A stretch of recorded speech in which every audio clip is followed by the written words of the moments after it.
Assalamualaikum warahmatullahi wabarakatuh. Perkenalkan, nama saya Ferdilandana dari kelas 10 MIPA 2 absen 11. Di sini saya akan menjelaskan tentang daur biokimia dan materi yang akan dibahas adalah 1. Siklus nitrogen, 2. Siklus karbon, 3. Siklus sulfur, 4. Siklus atau daur fosfor, 5. Siklus hidrologi atau daur air. Pertama, siklus nitrogen. Siklus nitrogen adalah siklus perubahan nitrogen anorganik menjadi organik dan kemudian menjadi anorganik lagi. Proses ini terjadi secara berurutan sehingga membentuk suatu siklus. Tahapan siklus nitrogen dibagi menjadi beberapa tahapan. Daur nitrogen ini menjabarkan bagaimana nitrogen N dalam tanah atau gas nitrogen N2 di atmosfer dapat terbentuk. Berikut adalah tahapannya. 1. Fiksasi nitrogen. Mengubah nitrogen di udara menjadi amonia oleh mikroorganisme seperti rhizobium. 2. Amonifikasi. Di dalam akar nitrogen organik akan dikonversikan menjadi amonia NH3. 3. Nitrifikasi. Selanjutnya, amonia akan dikonversi menjadi amonium NH4+ yang kemudian menjadi nitrat atas bantuan bakteri nitrifying pada akar. 4. Asimilasi, yaitu proses penyerapan nutrisi oleh tanaman. Yang diserap oleh tanaman adalah senyawa nitrogen dalam bentuk ion amonium NH4+ dan nitrat NO3- yang telah bercampur dengan air. 5. Dekomposisi.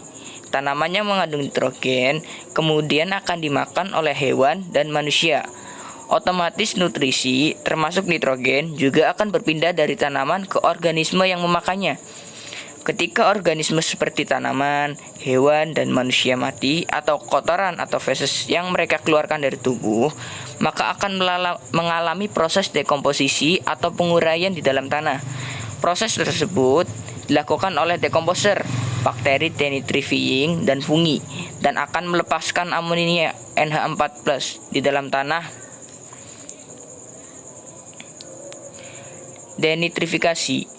Amonia tersebut akan dikonversi lagi oleh bakteri nitrifying menjadi nitrat NO3-.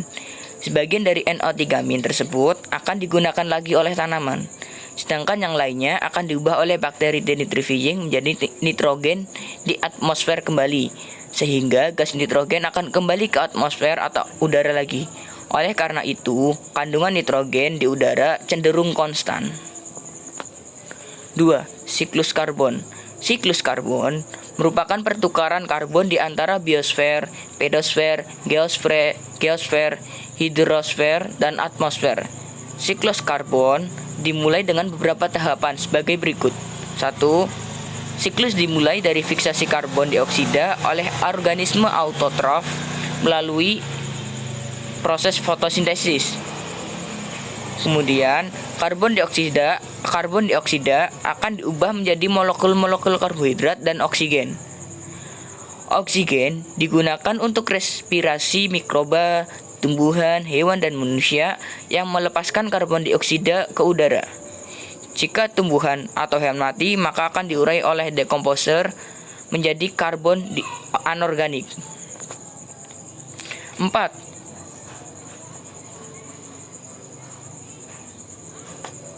3.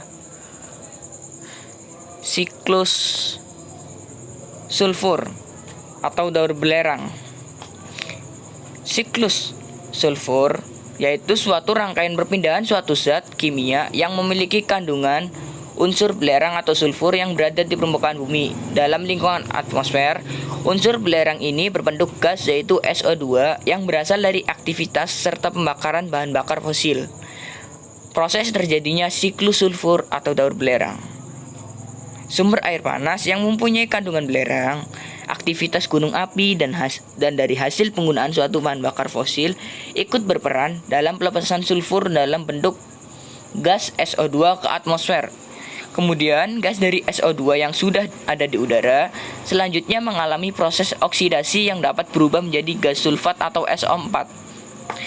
Terjadinya pembusukan dari bahan organik yang melibatkan peran mikroorganisme juga dapat menghasilkan belerang yang dapat masuk ke dalam tanah seperti H2S ataupun yang terbang ke atmosfer dalam bentuk gas. Beberapa mikroorganisme yang bisa merubah bentuk protein yang berasal dari bahan organik menjadi senyawa H2S dalam proses pembusukan seperti Escherichia sp, Neurospora sp, Proteus sp, serta Aspergillus sp. Sedangkan mikroorganisme seperti Vibrio desulfuricans, Desulfovibrio, serta Aerobacter merupakan organisme pengurai yang dapat mengubah bahan organik seperti karbohidrat menjadi H2 serta senyawa-senyawa yang lain. Di dalam atmosfer terdapat gas H2S yang dapat mengalami fase oksidasi sehingga berubah menjadi SO4 atau gas sulfat. Selanjutnya, gas ini bersama air hujan atau dalam fase presipitasi akan kembali ke permukaan bumi. Apabila di udara terdapat kandungan gas sulfat yang kadarnya cukup tinggi sehingga dapat mengakibatkan masalah untuk lingkungan, sebab dapat mengakibatkan terjadinya hujan asam, yang mana hujan asam ini adalah suatu bentuk dampak buruk dari terjadinya polusi udara serta polusi air. Unsur tunggal seperti sulfur dihasilkan dari gas H2S yang mengalami fase reduksi di dalam tanah. Unsur tunggal tersebut selanjutnya akan memasuki suatu fase oksidasi yang mana terjadinya hal tersebut dibantu oleh bakteri Thiobacillus dioxidans serta Thiobacillus denitrificans menjadi SO4. 4. Siklus fosfor. Siklus fosfor merupakan pergerakan fosfor dari atmosfer ke bumi akan kembali lagi ke atmosfer yang terjadi secara terus-menerus membentuk sirkulasi. Fosfor memiliki kemampuan untuk membentuk ikatan kimia berenergi tinggi dan fosfor ini sangat penting dalam transformasi energi pada semua organisme. Dari fosfor dimulai dari adanya fosfat anorganik yang berada di tanah yang diserap oleh tumbuhan. Hewan yang memakan tumbuhan akan memperoleh fosfor dari tumbuhan yang dimakannya. Di samping itu, tumbuhan atau hewan yang mati ataupun sisa ekresi hewan, baik urin maupun feses yang ada di tanah oleh bakteri pengurai akan menguraikan fosfat organik menjadi fosfat anorganik yang dilepaskan ke ekosistem. 5. Terakhir, siklus hidrologi atau daur air. Siklus hidrologi merupakan pergerakan air dari bumi menuju atmosfer dan kembali lagi ke bumi yang terjadi secara terus-menerus membentuk sirkulasi. Siklus hidrologi ini atau daur air ini terjadi dengan bantuan sinar matahari yang menguapkan air yang ada di laut, sungai, dan danau yang disebut evaporasi. Air tersebut akan menjadi uap air dan naik ke atmosfer menjadi partikel es atau titik-titik air. Hal ini disebabkan karena suhu di atmosfer sangat rendah. Partikel-partikel ini akan membentuk awan dengan kondensasi. Saat udara tidak mampu menahan titik-titik air ini, akan jatuh sebagai hujan atau salju yang disebut presipitasi. Air yang jatuh ini sebagian akan diserap oleh tumbuhan dan tanah, sebagian lagi akan menggenang di permukaan bumi berupa danau atau kolam. Selain itu akan mengalir ke sungai hingga ke lautan. Terima kasih. Itu yang bisa saya sampaikan dari Daur Biogeokimia. Mohon maaf bila ada kesalahan. Wassalamualaikum warahmatullahi wabarakatuh.